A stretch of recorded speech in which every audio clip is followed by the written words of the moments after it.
Hello everyone, welcome back to my channel গল্প ভূতের আড্ডা, যেখানে আমি আপনাদের সাথে এমন কিছু ভৌতিক ঘটনা শেয়ার করে থাকি যে গল্পগুলো বইতে লেখা কোনো ভূতের গল্প নয়। বাস্তব জীবনে এই ঘটনাগুলো কারোর না কারোর সাথে ঘটেছে।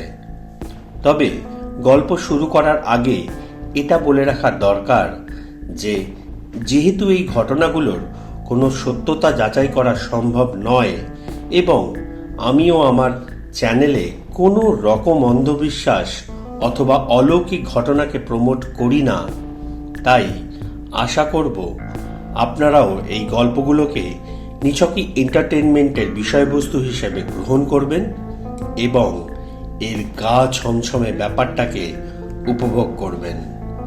So without any further delay, let's jump into today's story.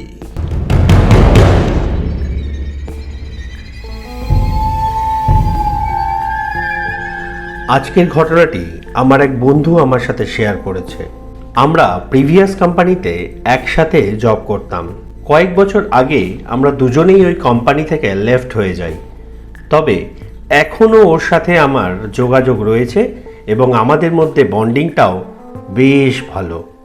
তবে ও যখন এই গল্পটা আমার সাথে শেয়ার করলো, ও একটা রিকোয়েস্ট করেছিল যে ওর নামটা যেন আমি গোপন রাখি, কারণ এই ঘটনাটা ওর সাথেই ঘটেছিল এবং যে এলাকায় ও থাকে ঘটনাটা সেখানেই ঘটেছিল। তাই ও চায় না যে ওর জায়গার নাম এবং ওর নিজের নাম দুটোর একটাও প্রকাশ পাক। তবে ও নিজেই নিজের জন্য একটা নাম আমাকে সাজেস্ট করেছিল, আর আমি আজকে সেই নামটাই এখানে ইউজ করব। তবে গল্পে এগোনোর আগে যেটা বলে রাখা দরকার, আজকের ঘটনাটা কিন্তু খুবই মারাত্মক একটা ঘটনা। সত্যি হলেও এই গল্পের মধ্যে বেশ কয়েকটা টুইস্ট রয়েছে এবং একটা এমন কোইন্সিডেন্টের কথা আমি বলবো যেটা শুনে আপনারা সত্যি অবাক হয়ে যাবেন। তাই এটা রিকোয়েস্ট রইল, গল্পটা মন দিয়ে পুরোটা শুনুন। কলকাতা থেকে বেশ কিছুটা দূরে হুগলি জেলার একটি প্রসিদ্ধ গ্রামে আমার বন্ধু ভদ্রক থাকত। শহরের ভিড় ও যানজট থেকে অনেক দূরে এই শান্ত নির্মল গ্রামটা ওর খুবই পছন্দের জায়গা। যদিও এখন আর এই সমস্ত এলাকাকে আর গ্রাম বলা যায় না, কারণ শহরের ছোঁয়া এখানেও এসে পৌঁছেছে। পাকা রাস্তাঘাট, পর্যাপ্ত আলোর ব্যবস্থা এবং বাকি অনেক শহুরে সুযোগ সুবিধা ধীরে ধীরে এই গ্রামগুলোকে সাজিয়ে তুলেছে। এমনকি এখানকার বাসিন্দারাও নিজেদের বাসস্থানকে শহুরে আদব কায়দায় গড়ে তুলছে দিনের পর দিন। তবুও এখনো দিক বিস্তৃত চাষের জমি এবং অন্তহীন মাঠের চতুর্দিকে সবুজ গাছপালার ছোঁয়ায় গ্রামগুলো তার নিজস্ব বৈশিষ্ট্যকে ধরে রেখেছে। বিশেষ করে সন্ধ্যাবেলার পরে এবং রাত্রিবেলাটা এত নিশ্চুপ এবং নিঝুম হয়ে থাকে যে মনে হয় প্রকৃতির সমস্ত শান্তি যেন এখানেই রয়েছে। এই ব্যাপারটা আরও অনেকটা প্রকট হয়েছিল আজ থেকে 2-3 বছর আগে, করোনা মহামারীর সময়। একদিকে যখন কোভিডের আক্রমণে আমরা সবাই সন্ত্রস্ত হয়েছিলাম, অন্যদিকে লকডাউনও স্বাভাবিক জনজীবনকে স্তব্ধ করে রেখেছিল। বিশেষ করে এরকম শান্ত নিরিবিলি গ্রাম প্রান্তরগুলো আরও যেন শান্ত হয়ে উঠেছিল। আজকের ঘটনাটি যে সময় ভদ্রকের সাথে ঘটেছিল, তখন করোনা মহামারীর প্রকোপ অনেকটা কমে এসেছিল, আর লকডাউনের রেস্ট্রিকশনও খানিকটা শিথিল করা হয়েছিল। টানা 1.5 বছর এই লকডাউনের রেস্ট্রিকশনের পরে যখন এই সুযোগটা পাওয়া গিয়েছিল, ভদ্রকের বাবা মা ঠিক করলো যে ওনারা ওনাদের পৈতৃক বাড়িতে যাবেন, কারণ অনেক দিন ধরে ওখানকার ঘরবাড়ি সব অব্যবহৃত অবস্থায় পড়েছিল। তাই একদিন ওর বাবা মা ওর বোনকে নিয়ে ওদের গ্রামের বাড়িতে চলে গেল। তবে ভদ্র হুগলির এই বাড়িতেই থেকে গেছিল। যেহেতু বাড়িতে থেকেই ও ওয়ার্ক ফ্রম হোম করছিল, তাই সারাদিন বাড়ির থেকে খুব একটা বাইরে বেরোতে হতো না ওকে। ঘরের মধ্যেই এদিক ওদিক অলসভাবে ঘোরাফেরা করত, অফিসের কাজ করত আর দিন কাটাতো। সকালবেলায় টুকটাক রান্নাবান্না করে খাবারের অ্যারেঞ্জমেন্টটাও নিজেই করে নিত। তবে রাত্রেবেলায় আর ওর রান্না করতে একদমই ইচ্ছে করতো না। তাই রাত্রে ডিনারের জন্য প্রত্যেক দিন ও পাশের পাড়ায় একটি হোটেল থেকে খাবার নিয়ে আসতো। তবে সেই সময় সন্ধ্যাবেলার পরে বাইরে বেরোনোর কিছুটা রেস্ট্রিকশন ছিল এবং দোকানপাটও খুব তাড়াতাড়ি বন্ধ হয়ে যেত। তবে যেহেতু দোকানের মালিকের সাথে ভদ্রকের পরিচিতি ছিল, তাই দেরি করে গেলেও ভদ্রকের খুব একটা অসুবিধা হতো না। দোকানদার ওর জন্য খাবার রেডি করে রাখতো এবং দোকানের ভেতর থেকে ওকে খাবার দিয়ে দিত। এরকমই একদিন রাত্রেবেলায় ওর খাবার আনতে যেতে অনেক দেরি হয়ে গিয়েছিল। বেরোনোর আগে ভদ্রক অবশ্য দোকানদারকে ফোন করে ওর খাবার পার্সেল করে রাখতে বলে দিয়েছিল। ওর বাড়ি থেকে ওর পাশের পাড়ার এই মার্কেট এরিয়াটা প্রায় 1 কিলোমিটার। আর যেহেতু রাত্রেবেলা বাইরে বেরোনোর রেস্ট্রিকশন ছিল, তাই ভদ্রক বাইক না নিয়ে হেঁটে হেঁটেই খাবার আনতে যাচ্ছিল। ও যখন হোটেলে পৌঁছালো আর খাবার নিয়ে বাড়ি ফিরছিল, তখন প্রায় 11টা বেজে গেছে। অতিরিক্ত দেরি হয়ে যাওয়াতে এলাকাটি পুরোপুরি নিস্তব্ধ ও জনমানবহীন হয়ে পড়েছিল। তাই এত রাত্রে একা একা বাড়ি ফিরতে ওর একটু ভয়ই করছিল। যদিও রাস্তাটা ওর চেনাই, তবে হোটেল ও বাড়ির মাঝখানে এই 1 কিলোমিটার রাস্তাটার মাঝামাঝি বেশ কিছুটা অংশ ফাঁকা মাঠের মধ্যে দিয়েছিল। তার উপর একটা অব্যবহৃত শ্মশানও ওকে ক্রস করতে হতো। এই শ্মশানটায় যেহেতু ইলেকট্রিক চুল্লির ব্যবস্থা ছিল না, তাই বর্তমানে এটা ব্যবহার হতো না। শ্মশানের পাশেই রাস্তা লাগোয়া একটা বড় পুকুর ছিল। খাবার নিয়ে হাঁটতে হাঁটতে ভদ্রক যখন প্রায় শ্মশানের কাছাকাছি পৌঁছে গেছিল, তখন এই এলাকাটা পুরোপুরি অন্ধকার ছিল। হঠাৎ করেই এই নিস্তব্ধতা ভেঙে পরপর 3টে শববাহী গাড়ি ডেড বডি নিয়ে সাইরেন বাজাতে বাজাতে ভদ্রককে ক্রস করে বড় রাস্তার দিকে এগিয়ে গেল।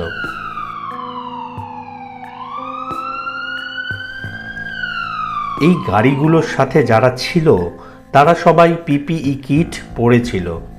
ভদ্রকের বুঝতে বাকি রইল না যে এই মৃতদেহগুলো করোনার শিকার। সাইরেনের আওয়াজ ধীরে ধীরে বড় রাস্তার দিকে এগিয়ে গিয়ে মিলিয়ে গেল। হঠাৎ করেই ভদ্রক অনুভব করল এক ভয়ঙ্কর নিস্তব্ধতা ওকে যেন ঘিরে ধরেছে।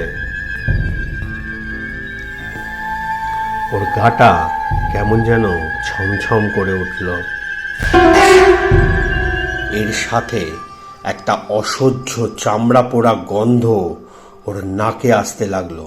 ও যতই রাস্তা ধরে এগিয়ে আসছিল, ততই এই গন্ধটা ওকে আরো বেশি চারিদিক থেকে চেপে ধরতে লাগলো। একটা অজানা শক্তি ওর পা দুটোকে যেন ধরে রেখেছিল আর এগোতে দিচ্ছিল না। শরীরটা আড়ষ্ট হয়ে যাচ্ছিল, হাতের মুঠো দুটো শক্ত হয়ে উঠছিল ওর। হঠাৎ করেই ওর প্যান্টের পকেটে রাখা টর্চটা নিজের থেকেই জ্বলে উঠল। এর কারণটা বুঝতে না পেরে ও অজান্তেই পকেটে হাত দিয়ে টর্চটাকে বন্ধ করে দিল। সেই সময় ওই আলো আধারিতে ও দেখতে পেল শ্মশানের পুকুর পাড়ে কেউ যেন দাঁড়িয়ে রয়েছে। ও আরো ঘাবড়ে গেল, এবং এই অবস্থায় এগোনো উচিত হবে কি হবে না সেটাও ভেবে উঠতে পারছিল না। একবার ভাবলো যে কেউ হয়তো পুকুর পাড়ে কোনো দরকারে এসেছে, কিন্তু এত রাত্রে কে কি দরকারে ওই পুকুর পাড়ে আসবে সেটা ভাবতেই ও আবার দাঁড়িয়ে পড়ল। এই অন্ধকারে এরকমভাবেই দিক বিদিক জ্ঞান শূন্য হারিয়ে ও বেশ কিছুক্ষণ দাঁড়িয়েছিল। হাতে পার্সেলে রাখা রুটি সবজি প্রায় ঠান্ডা হয়ে আসছিল। ও এমনভাবেই আচ্ছন্ন হয়েছিল যে পুকুর পাড়ের সেই ছায়ামূর্তিটা কখন অদৃশ্য হয়ে গেছে ও সেটা খেয়ালই করেনি। যখন ও স্তম্ভিত ফিরে পেল তখন ভগবানের নাম করতে করতে ও জোর পায়ে এগোতে লাগলো। শ্মশানের পরেই শ্মশানকালীর একটি মন্দির ছিল। ও চাইছিল যত তাড়াতাড়ি সম্ভব শ্মশান ক্রস করে যেন ও ওই মন্দিরের সামনে গিয়ে পৌঁছতে পারে। পুকুরের কাছাকাছি আসতেই ও দেখতে পেল পুকুরের পাড়ে থাকা একটা গাছের মোটা ডাল যেটা পুকুরের দিকে হেলে রয়েছে সেটা হঠাৎ করেই অস্বাভাবিকভাবে নড়ে উঠল। ও আবার আচমকা ভয়ে থমকে দাঁড়িয়ে পড়ল। অনেক সাহস সঞ্চয় করে ভদ্রক আবার পা বাড়ালো বাড়ির দিকে। তবে এবার ও মাথা নিচু করেই হাঁটছিল যাতে শ্মশানের দিকে ওকে তাকাতে না হয়। কিন্তু গাছের সামনাসামনি আসতেই এক অজানা কৌতূহলে ও গাছের দিকে তাকালো। আর যেটা দেখতে পেল তাতে ওর শিরদাঁড়া দিয়ে ঠান্ডা স্রোত বয়ে গেল। ও দেখল গাছের যে ডালটা পুকুরের দিকে ঝুলে রয়েছে সেই ডালটায় দুটি মানুষের দেহ গলায় ফাঁস লাগানো অবস্থায় ঝুলে রয়েছে। মুহূর্তের মধ্যে ভদ্রকে শরীরের মধ্যে দিয়ে বিদ্যুতের প্রবাহ বয়ে গেল। বুকের ভেতরটা খালি হয়ে গেল। মাথাটা ব ব করে উঠল। চোখের সামনেটা অন্ধকার হয়ে এলো। সশব্দে মাটিতে লুটিয়ে পড়ল ভদ্রক। জ্ঞান হারালো ও। যখন ভদ্রকের জ্ঞান ফিরেছিল ও দেখল একটি নেপালি ভদ্রলোক ওর মুখে জলের ছিটে দিচ্ছে। ভদ্রক ধীরে ধীরে চোখ খুলতে ওই নেপালি ভদ্রলোক বলে উঠল, अरे भैया अब यहाँ पे गिर कैसे गए? आपको क्या हुआ? ভদ্রকের ঘোর তখনও কাটেনি। গলা দিয়ে যেন আওয়াজ বেরোচ্ছিল না ওর। হাত পা অসম্ভবভাবে কাঁপছে আর ঘামে সারা শরীর ভিজে গেছে ওর। মুখ তুলে আশেপাশে দেখার সাহস ওর একদমই ছিল না। তাই মাথা নিচু করেই আমতা আমতা করে বলল, গাছের ডালে, ওই গাছের ডালে। নেপালি লোকটা এদিক ওদিক তাকিয়ে অবাক হয়ে বলল, क्या है पेड़ पे? ভদ্র আবার কাপা কাপা গলায় বলল, वो पेड़ पे दो लाश लटका हुआ है। নেপালি লোকটা এবার গাছের দিকে তাকিয়ে বলল, लाश? यहाँ पे तो कुछ नहीं है। आपको जरूर कुछ गलतफहमी हुआ है, इसलिए आप डर गए।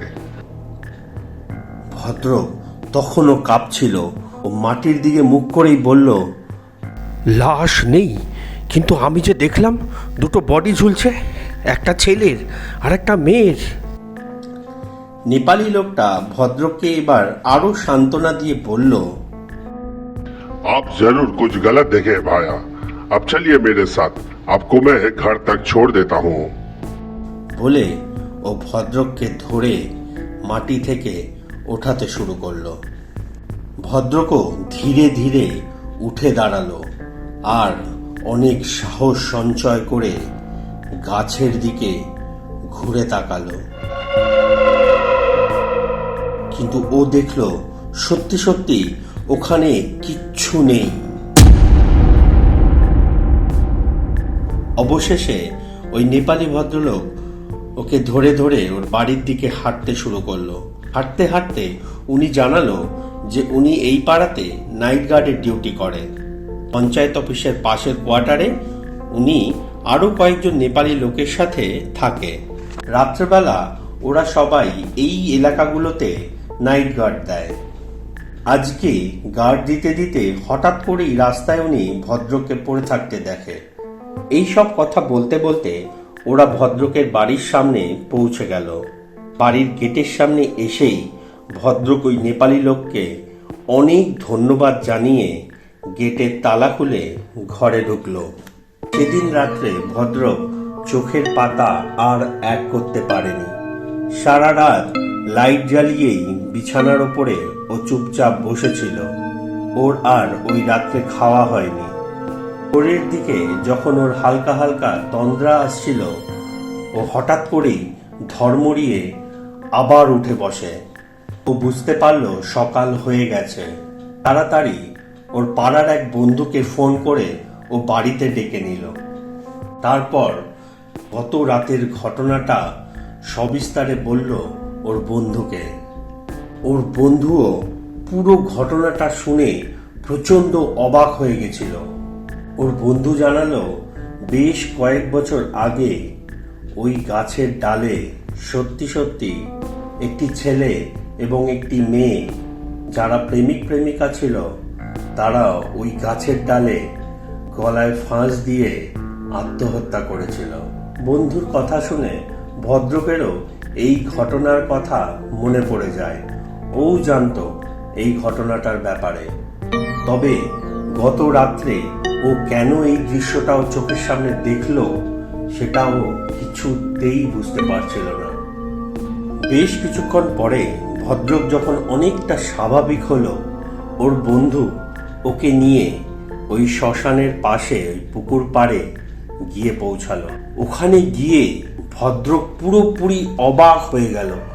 ও দেখতে পেল গাছটা তো ওখানেই রয়েছে, কিন্তু গত রাত্রে ওই গাছের যে ডালে দুটো দেহকে ঝুলে থাকতে দেখেছিল, ওই ডালটারই কোনো অস্তিত্বই নেই।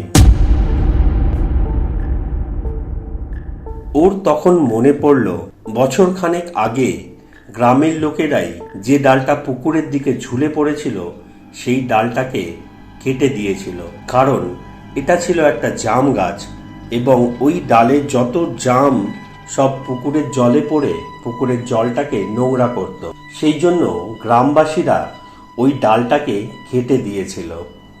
কি ভাবছেন, গল্প শেষ হয়ে গেছে? আরে দাঁড়ান, আরেকটু শুনে যান। শুরুতেই বলেছিলাম এই গল্পে অনেকগুলো টুইস্ট আছে এবং এমন অদ্ভুত একটা কোইন্সিডেন্ট ঘটেছিল এরপরে, যেটা ভদ্র কখনোই চিন্তা করতে পারেনি। এই দিনটা এভাবেই কেটে গেছিল ওর। সেই রাত্রে ও আর খাবার আনতে পাশের পাড়ায় যায়নি, বাড়িতে নিজেই রান্না করে খাবারের ব্যবস্থা করে নিয়েছিল। কিন্তু পরের দিন সকালবেলা ও যখন ঘুম থেকে উঠল, বাড়ির বাইরে ও হই হুল্লোড় শুনতে পাচ্ছিল। সবাইকে জিজ্ঞেস করতে ও যেটা শুনল সেটা শোনার পরে আকাশ থেকে পড়েছিল। ও জানতে পারল গত রাত্রে শ্মশানের জাম গাছে আবার একটি ছেলে ও একটি মেয়ে আত্মহত্যা করেছে। এইভাবে ঘটনা যে মিলে যেতে পারে সেটা কখনোই কল্পনা করেনি ভদ্র। যাই হোক, সমস্ত ঝুটঝামেলা মিটে যাওয়ার পরে ভদ্রকের খুব ইচ্ছে করছিল সেই নেপালি ভদ্রলোকের সাথে একবার দেখা করতে যাওয়ার। তাই 2-3 দিন পরে ও যখন মোটামুটি স্বাভাবিক হয়ে উঠেছিল, তখন ও পঞ্চায়েত অফিসের পাশে সেই স্টাফ কোয়ার্টারে গেছিল ওই নেপালি ভদ্রলোকের খোঁজ করতে। কিন্তু ওখানে যাওয়ার পরে ওর আরেকটা শক লাগে, যখন ও দেখতে পায় স্টাফ কোয়ার্টারের দরজা বন্ধ। পাশে কয়েকজনকে জিজ্ঞেস করতে ও জানতে পারে গত 1.5 বছর ধরে এখানে কোনো নেপালি গার্ডরা থাকে না। কোভিড-19 প্রকোপ যখন শুরু হয়েছিল তখন থেকেই তারা সবাই দেশে ফিরে গেছে এবং গত 1.5 বছর ধরে নাইট গার্ডের সিস্টেমটাও বন্ধই রয়েছে।